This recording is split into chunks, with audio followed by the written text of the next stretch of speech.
All right, good afternoon, everyone. Most of you all already know my name, but I'm just gonna repeat it. So I'm Tyrell Gittins, and well, you all know that I'm one of the co-founders and current steering committee members of the GYBN Caribbean chapter. Um, Everyone has been in GYBN quite a while, so I'm not gonna repeat everything about the group, but you all know that the Global Lead Biodiversity Network is the official youth constituency with the UN Convention on Biological Diversity, and as such, we are the focal point when it comes to um, decision-making spaces and the participation of young people. We have started this group almost a year ago, May in 2024, and based on some of the discussions and the messages and emails that we've been sending and having, as you all know, we currently have I don't really call it an issue, but I just think we need to find new ways to ensure that when people join the chapter and join the group and the different committees, that they have an understanding of what they are getting involved into and what are some of the expectations. We continue to say it is a voluntary group, so we cannot force people to participate in things, but we do want to have some standards because, as you know, some of you all know, there are opportunities to represent group and participating, different activities. So we want to ensure that everybody is committed at least to contributing to the development of the group, not just when there are opportunities to travel or to go to different conferences and so on, but when we're having activities like planning some of our webinars and so on. So, we have our committees. So these sessions are a prerequisite of sorts to the committees, but we have people who are full members here, and it is also just, capacity building. So I think I've spoken a lot, and as everybody, I could speak a long time and just start to go into little rants. So I won't do that now, but I will pass the floor to our first presenter of the entire series and uh, this first training session. So I am pleased to introduce Mrs. Katrina Khan Roberts. She is fondly known as Matrina, which is a brand that she has developed to raise awareness for ocean issues after 15 years in the NGO space. As a young woman from a small island developing state, Katrina spent most of her childhood at the beach, which opened her eyes to unsustainable changes along Trinidad and Tobago's coastline due to human activities. Using her BSc in environmental and natural resource management with minors in marine biology and zoology, as well as an MSc in tourism development and management. Katrina has published several books and resources geared at educating the masses about the ocean and how to protect it. So when it comes to engaging members and young people in these spaces, there is no one better than Katrina to speak to this topic. So Katrina, the floor is all yours.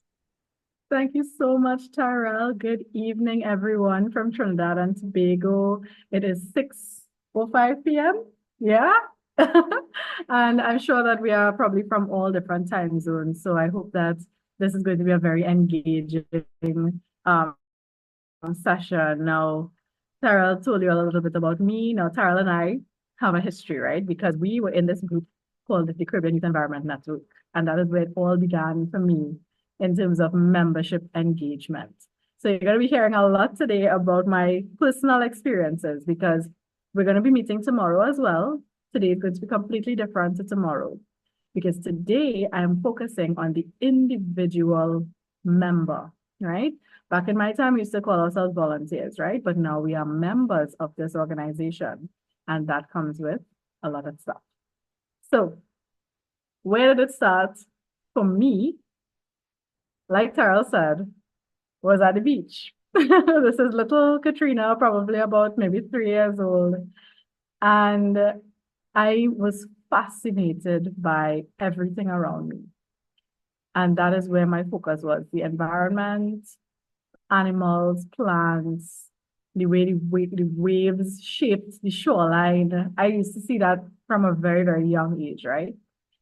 And in Trinidad, in school, that is not really part of your curriculum or anything like that. But I was fortunate because my mom and dad both love the environment too. So my mom was actually an agricultural teacher, and my dad used to work in industry, and they used to take us out a lot, right? So I was very fortunate from a young age to be connected to the environment that I was in.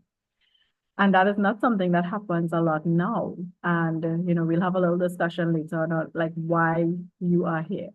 Yeah. Now, after that, my motivation to become a steward of the environment is what has brought me to where I am today with, like I said, 15 years of NGO experience, probably about 5 or 6 main organizations that I've worked with. Like I could say that I've actually done project work, program work, invested many, many hours, sleepless nights, financial support as well. And so the picture on the left of you, you'll see my first actual involvement in a youth organization, which was the Caribbean Youth Environment Network. So I joined them in 2009 when I was 19. I had just joined university. I had a little bit more freedom to, use my time and kind of upskill myself.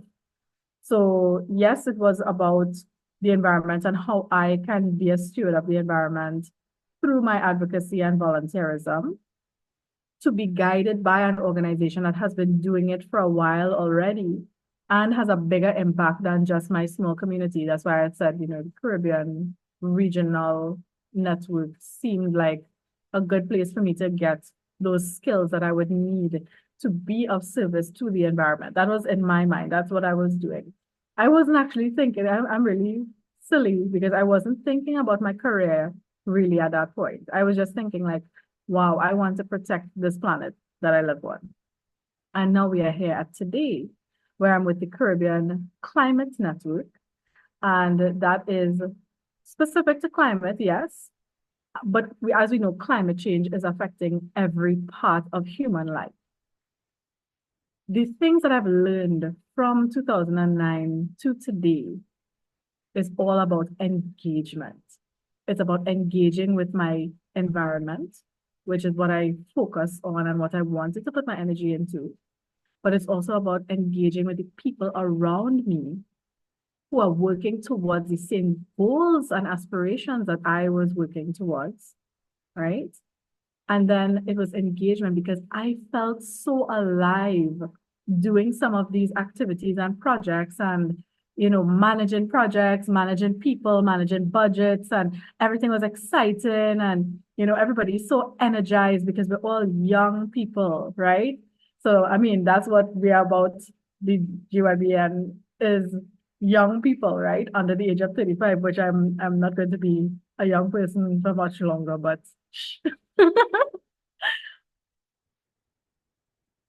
and so the question I want you to ask yourself first is, why did I take the time out of my day to be here right now? So we have 11 participants here, right? Well, 9 if you're not counting Terrell and I, right? So what encouraged you? What did you want out of today? So I'm going to let you ruminate on that for a little bit. Think about it. Why did you come here today? What did you think you would have gained out of being here? This is a use of your time. We are taking an hour out of the 24 hours in your day. And if you would like to share, you can put it in the chat. Yeah. So why did I take the time out of my day to be here? Because that is motivation. So what motivated you to be here? Aha. So Tyrell, I had some old pictures, so I put them up. I hope that's okay. This is us from about maybe 10 years ago. I would say it's like 10 years looking like it. And I'm just sliding through these pictures quite quickly, right? All of these baby faces now. Some like Tyrell, right? Tyrell is one of the big environmental advocates in the Caribbean region. all of us have to start somewhere. All of us had to start, learn along the way, you know, have ups and downs along the way. With any organization, it's it's interesting how it evolves over time with the personalities that you're around and the things that each person is going to bring to the organization. So the great thing about being in a group is that you get to learn how to work with other people and people of completely different backgrounds, different cultures, different languages. And as we go forward in our advocacy and our volunteerism and our membership of these organizations, you learn all these soft skills. Yes, you might learn project management, which is a great thing to put on your resume, but you are able to communicate with people. You are able to empathize and sympathize with people, right? And you are able to build a network of people, right? Now, I personally always like to be in the group pictures, right? But all of us here today love biodiversity. So I had to throw in some of my own experiences with biodiversity. This is me at probably 16, right? That was actually my first volunteerism role where I went to a conservation center in Asia and we did some work there. I was very fortunate to be able to do those things at a very young age. And then this was at UE in Trinidad and Tobago. This is 2009. So this was around the same time I joined first CYN and then the University of the West Indies Biological Society. So I threw myself into those two groups while I was doing my degree. So yes, there was a parallel with my career choice, but at the same time, I just enjoyed doing these things. I enjoyed spending my time and my resources and my human resource of myself, risking my parents getting upset with me for going out all kind of hours, wanting to go and do turtle nesting, research up in, faraway places. Because to them, they were just thinking about me, like protecting me and stuff like that. But I was thinking like, wow, I'm going to gain all of this hands-on conservation experience in the biodiversity sector, which is where I wanted to be. I always loved animals, right? And just as a FYI, all of these animals were captive, not wild. I don't deal with wild animals. I think that wild animals deserve to be in the wild. These were all bred in captivity and were part of conservation programs, right? Just had to say that. So I worked with both private sector and public sector conservation, right? And I was also very fortunate that during my working traineeship, I was able to continue that kind of work. And it kind of had parallels because in my work after I graduated, I did sustainability, I did communications, I did outreach, biodiversity outreach, because like in this picture here, I was in an oil and gas company that was based in many of the forested areas in Trinidad. So we had outreach programs where we would go to schools that were in those zones where our operations were, and we showed them what was living in that environment. So that is my love for biodiversity, right? I learned about handling the animals, I learned about all this. So that was my motivation. My motivation was multiple fold because I got to do what I loved with people who also love what I love, right? Don't we all love a community? But back when I was a volunteer, because I will talk about being a volunteer, things weren't as, I guess, clear cut as they are now. There weren't as many opportunities, and there definitely was not as much funding. Everything came from up here. Everything that we wanted to do, we thought of it ourselves and we came up with it ourselves. We took out of pocket to do some of these projects. And just out of passion, that is not a very sustainable thing to do, as we learned over time. On the flip side, now that there's so many opportunities, there's a lot of fighting and, people are, I guess, a little bit less creative because they're still just fighting for those opportunities. So the problems that I'm seeing now in the culture shift of the advocacy, NGO, CBO space in the Caribbean region is that we're not seeing that love for what you want to accomplish anymore being that driving factor. And so a little bit of psychology here is Maslow's hierarchy of needs. Anybody's heard of this before? Anybody? You can raise your hand. You can put it in chat. The reason that we want to do the things that we want is mostly because of Maslow's hierarchy of needs, right? We have physiological needs, and I'll explain it slightly so that we'll be able to, um, just everybody will be on the same page. The physiological needs would be things like food and water. We need safety, right? And security. We need love and belonging. Isn't this sounding kind of like that's what we're finding in our groups? We need self-esteem. We need reward and recognition. And then self-actualization is where we find ourselves when we've accomplished all of these things, right? So I'll let that sink in a little bit. What is motivating you to be here today? What is motivating you to be in this group? That is the question. Are we all seeking self-actualization? Yes, we are. And I would say that through life, I have achieved it and lost it and achieved it and lost it and then somehow lost the foundation of the physiological needs and safety, but still held on to the self-actualization. So life is very weird. I can tell you the journey I've been on the past 15 years. The only thing that has been constant is that I have a love for what I do and the impact that I can make in my community. Yeah?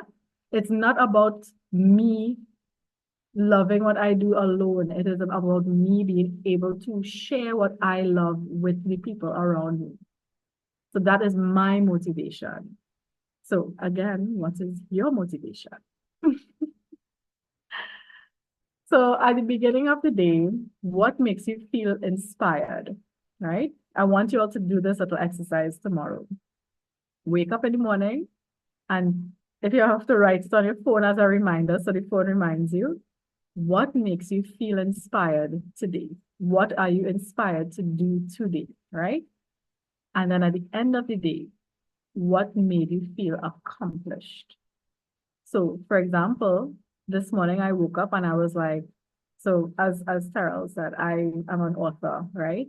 And a lot of my books focus on children's literacy of the environment and our sustainable livelihoods and trying to impart that into children. Because when I was young, we had Ingaluk. I don't know if anybody knows about these TV shows, the Nyam Nyams, and they ate their planets. And then we had Captain Planet, and we had a whole lot of these like environmentally centered, even like the Magical School Bus. I loved all of those growing up, and it gave me a wonder and curiosity for the world around me. And I feel like if children's media now doesn't enhance that wonder, and also children don't read anymore. And I was an avid reader. I used to read a book a day if I could have, and multiple books at the same time, kind of crazy person that I was.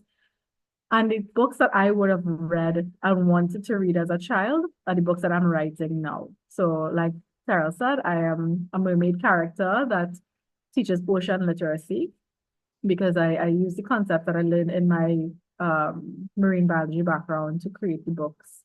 And then I have poetry as well because I was a very creative and technical person. So I was very heavily into the sciences, but I could turn the science and the hard facts into a way that kids could understand. And that was my little goal to do those things. So what inspired me this morning is that I actually have another book that's coming out soon. So I was inspired to try and finish the next draft so that I know that it could impact the next child sooner rather than later. And what made me feel accomplished at the end of the day is that I was able to communicate what I wanted in my book to the people that are helping me and like what we want the rollout of that book to be, right? Another thing that made me feel inspired is that I am currently at the Caribbean Climate Network, right? And we did a petition to try to get decision makers to shift where funds are going in terms of adapting to climate change. So we want the power to shift towards the community and protecting the community, protecting lives.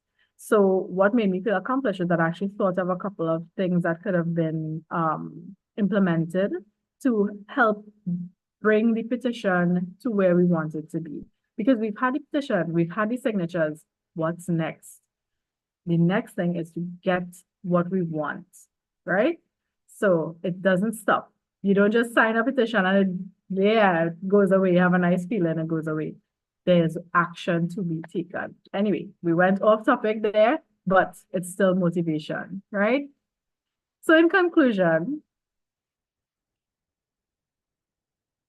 when you are motivated and you are a member of a community and you feel engaged, right?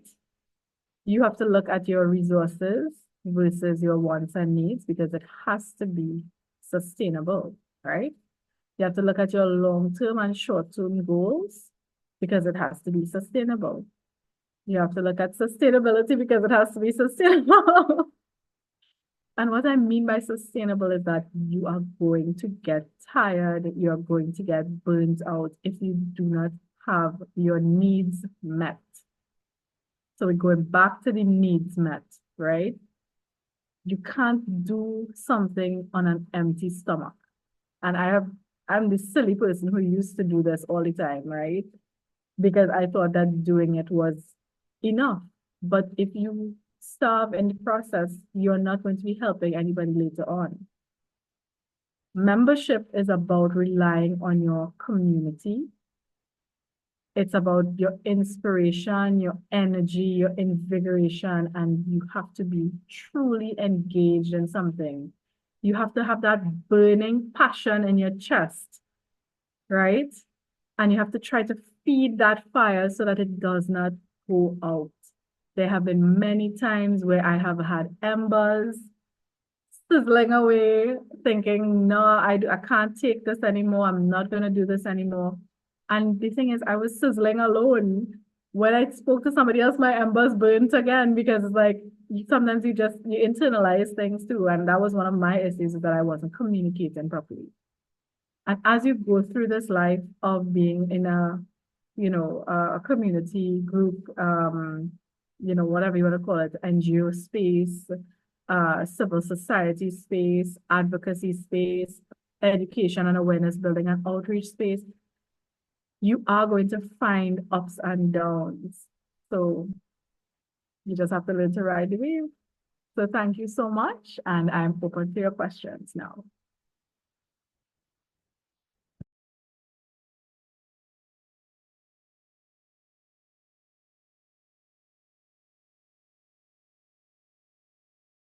Go ahead, Tamika. Can you hear me? Yes, we can. Okay, all right. Good night, everyone. I was listening to you talk, and you do sound really passionate. I think you addressed it earlier, but I want to know if you can expound on it a little more, because this is something that I feel very often. But what exactly, even though you said that passion is one of the main drivers, are there any other drivers that you would say that pushes you to work in environmental studies or biodiversity conservation? Because recently I can say that I have been feeling like sometimes you're working towards a goal or doing research and you're observing your surroundings, and sometimes it feels like a lost cause, but you still like push for the sake of your passion. So are there any like other methods that you would use to assist with that? That's a perfect question. So if you had spoken to me 5 years ago when I got pregnant with my first child, that was my motivation to drop everything and just disappear off this planet. Because pregnant, had baby, COVID, lost jobs. And I was like, I was like, I was underground. I wasn't even like, nobody could find me. Tyrell could attest to that. I was disappeared. I was gone. I took off all my social media and everything, and I was just like, I done. And what brought me back was that I was like, I have done so much work already that if I don't continue what I'm doing, that would have been a waste of time. And I don't ever want to have wasted time because we have such little time on this planet. Now, what people say like about COP, right? Now, this was my opinion before. COP is a great place for these governments to come together and speak, right? And tackle these big questions. But how many years have we been doing COP? And nothing has changed, right? Because now we had the Paris Agreement, all that was great. So that was a nice high. And then everything just crashed right back down now because we have no funding, right? I'm being real. I've never been to a COP. I actually don't travel anymore by plane unless I like have to because of the carbon emissions. I try to live a very low carbon life, which is really hard to do, especially with kids who are so wasteful. I have two under five now. But to answer your question, the motivation came because of the kids. And that's not everybody's situation, but that was my situation because I was like, my kids are going to see in the future, the internet is going to exist far beyond my life, I'm sure. Well, maybe, most likely. And they're gonna see the things that I was able to do, and they're gonna be like, "But mommy, why did you give up? Why did you not do this anymore? You were doing so well. Why did you suddenly stop?" And yes, it was because, firstly, because things were tough. I couldn't get a job. Money was tough and stuff like that. But I still had that capacity. I still had all of those years of experience and all of those dreams that I wanted to accomplish. Yeah. So it's all about, and another funny thing is that the passions that you have as a child will come back in your adult life. I will always say that because I wanted to be a mermaid at 3 years old, and now I put on a tail and I gotta talk about the ocean and how to protect it because I have no shame now. The pandemic taught me do not have shame. It doesn't make sense. You're gonna just hurt yourself and you're not ever going to achieve your dreams. So I hope that answered the question. Thank you. Yes, it definitely did. Thank you so much for that.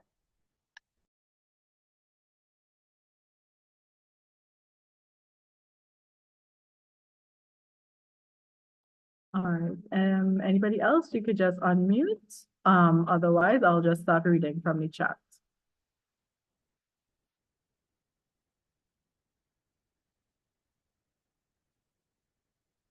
All right. So Angelique Leonore, skills which you hope to gain to be valuable as a volunteer. So just a question, everybody here is under 30 or under 35? I guess under 35. Yeah. Right. Please repeat. Everybody here is under the age of 30 or under the age of 35. So like that is a big 5-year gap. Yeah. So if you're at the beginning of your journey as a volunteer versus if you're like me and you're seasoned and you've been through it and stuff like that, the answer is going to be different, right? To become a good volunteer means that you have to be a jack of all trades. You have to know how to do a lot of different things, and a lot of it is not certified on paper that you can do them. So Angelique, go ahead. Yes. I'm so glad that you said that statement because that is exactly what I'm aiming for myself to become. And as you rightfully said, even before, your dreams that you have as a child will come back when you're older. For me, I used to tell my maid, I want to be someone who has a lot of jobs. She thought, well, like maybe that isn't realistic, that is crazy, but it just meant that I wanted to do a lot and master a lot. And when it comes to volunteerism and even activism, right?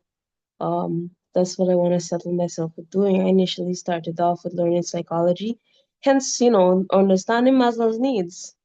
And I shifted to taking a bachelor's now currently in environmental science. So you see how things all connect.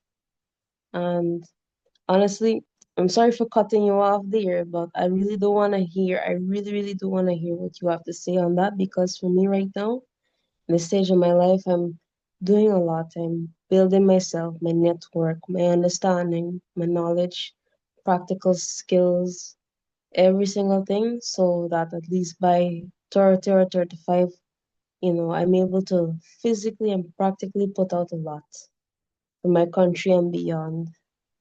For me, my scope is recycling and upcycling and looking to, turn biodegradable substances or, transform things into biofuel. Biofuel is something that I feel would really, really help a lot of places, given the amount of waste.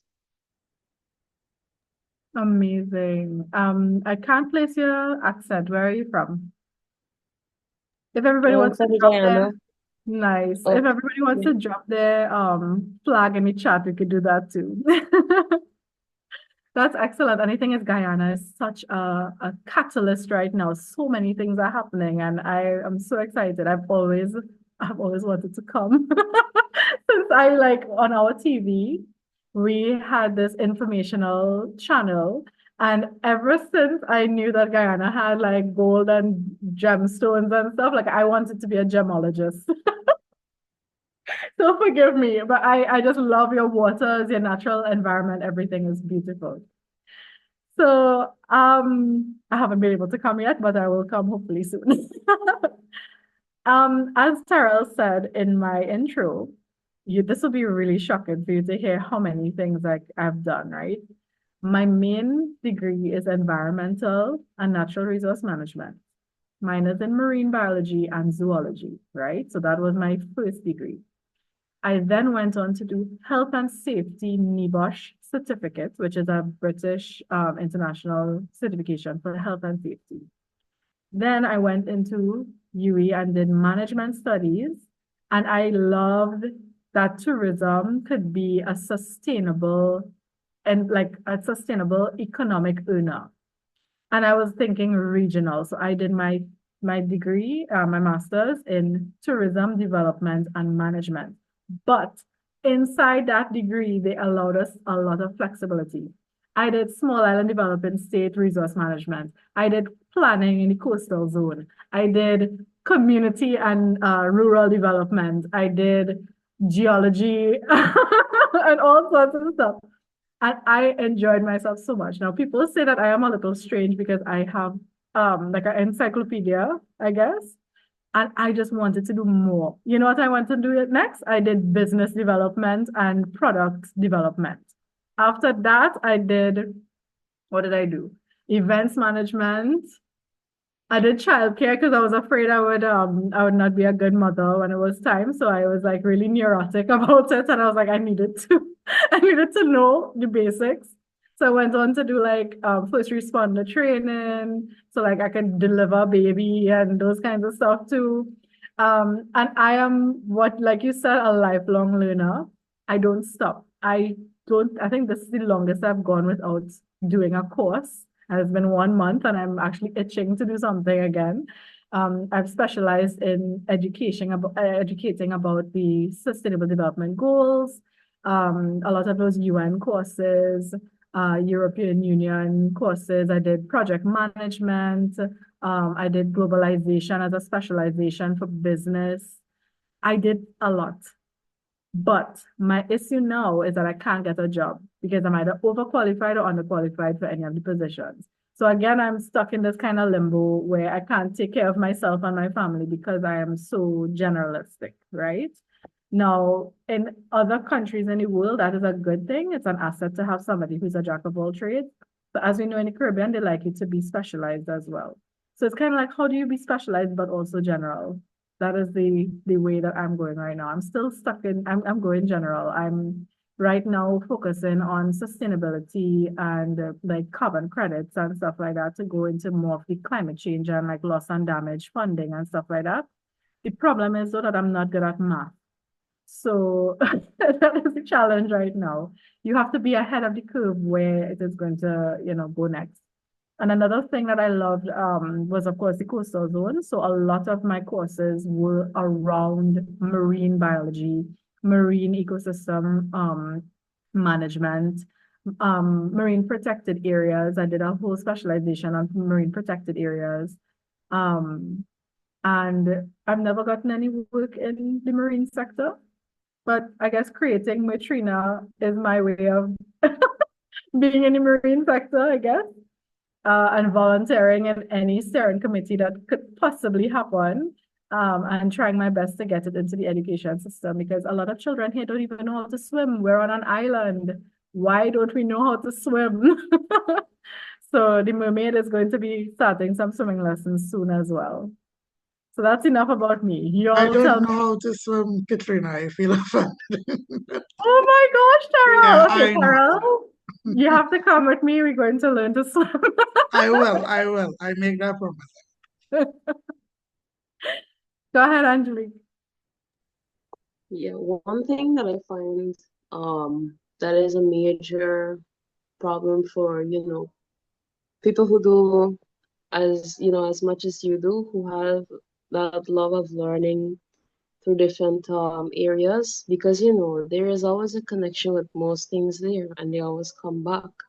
That is Yeah, the gem, that is sort of wisdom that you get, right? It's just sort of like trying to balance everything because sometimes what will happen is that one thing overlaps with the next, which is what I find for myself that's happening. like like I can't even attend tomorrow's session because I have exams literally on the same timeline. So how do you deal with all of that? Because for me, it is a personal struggle, especially when it comes to putting the energy to do certain tasks when I literally feel physically tired. It's not even laziness, right? thank Like you. No, that for, is for me, important. the same role you're in is kind of like what I do envision myself being, as a youth. So it's glad to find someone who can relate to at least what I want to put myself in the future as. That is so sweet. But please don't be like me. I am running on empty. I hope that you will be able to plan things a little bit better than I was able to. Like my problem right now is not that please don't think I'm a bad mom, but it's the kids because they're so young, they need me and they're very clingy. And so now when I was in financial difficulty and I was depending on my husband a lot, right? And I'm just being very frank with everybody so that you know the situations that you could get yourself into in the future.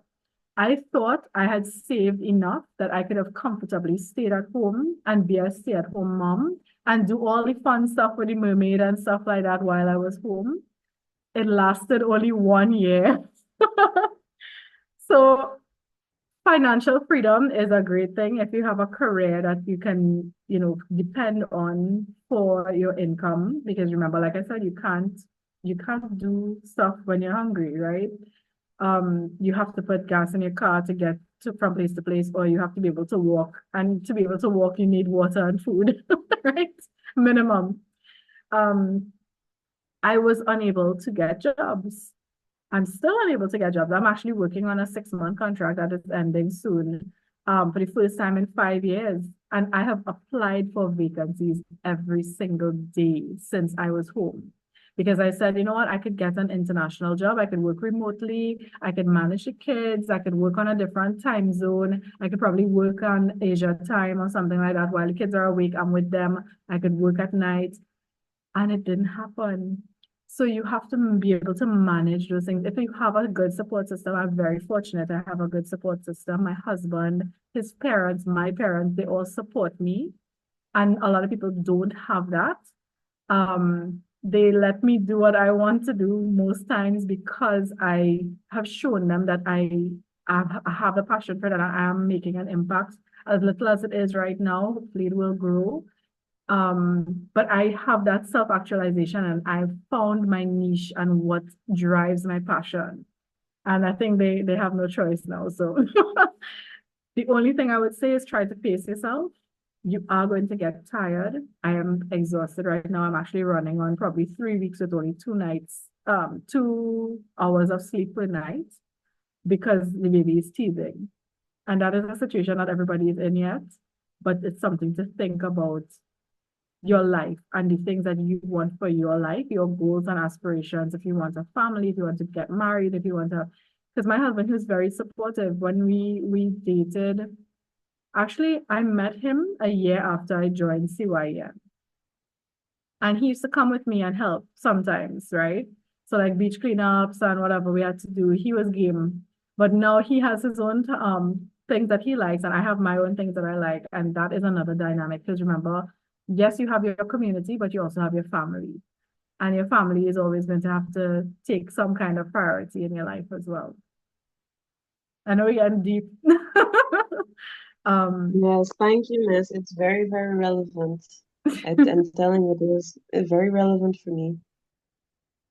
Thank you so much. And I wish you all the best because I know that it's going to be a fantastic road ahead. So feel free, anybody, if you want to take a look at the chat right now, Terrell would have put in all of the ways that you could connect to the network and get involved, right? Does anyone else have any questions before we have 15 minutes or so?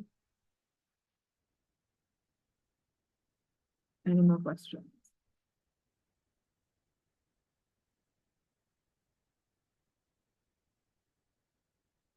5, 4, 3, 2, 1. No more questions. Okay, great. So I hope that you are going to go into the chat now and see that you can join the WhatsApp chat. And there's a membership form so that you can join the chapter. So you can register using that form if you haven't done so already. And I also want to commend everyone here for taking the time to be here today. Thank you very much. It is really an honor to have been able to share my story. And if you are able to join tomorrow, I'm going to be discussing from the community perspective. So today was about the individual and you. So tomorrow will be managing a community and engagement. Right. So Angelique, I know you won't be able to come, but you can probably see the recording tomorrow. All right, so I'm gonna hand back over to Tyrell, and Tyrell, you can tell them all about the wonderful work that you'll be doing and upcoming activities. And thank you again. Have a good night. All right, thank you Thank so you so much, much. Katrina. I won't stay long because I mean Katrina was the star of the show this afternoon. But I did put the registration form for the chapter. There is the first step towards becoming a member. Once you've registered, we will send like what is some of the criteria and so forth.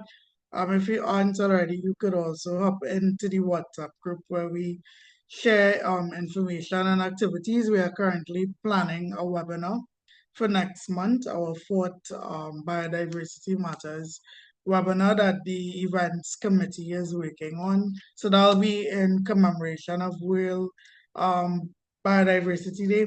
I know it's a longer title, and yes, we are also working, well, we have some other sessions. Katrina has a second session. Tomorrow we also have a session on sessions on events planning next week. And then we have some sessions on social media the last week of April. So they correspond to the different committees that the chapter have. Something that we are still working on, and you've been hearing us talking about it a while, but it's something to look forward to, is our youth diplomacy development course. Not the final name as yet. We'll find something a bit sexier. Sorry for using that word. But we are doing that in collaboration with CARICOM, and we just want to ensure that we have that full course flushed out before we share the details of it publicly. So thanks so much, Katrina. Looking forward to continuing this conversation that we started today. I know that you are thanking me. I appreciate that, but we really have to thank you a lot because I know that you had to work today and that you came straight from work to be here with us. Oh wow. Just while I saw Benita, who is one of our members now joining. Benita, I know you just joined. We just wrapping up everything, but we do have a recording. I appreciate you making the effort to join. Nonetheless, Benita has been very active in the chapter so far. Katrina, she's one of our full members, so I appreciate you joining. But thank you for taking the time to join us after full, what I could imagine is a full day. So do enjoy the rest of your evening, everyone. I would have noted all those who have exams and so on. Tomorrow it's fine. As I told you all, we are pretty flexible. It is still a group where people volunteer. So we make accommodations. So I've made note of all those things if you can't make it tomorrow. So yeah, here I go talking again forever as usual. So enjoy the rest of your day, everyone, and we will convene again tomorrow. Bye.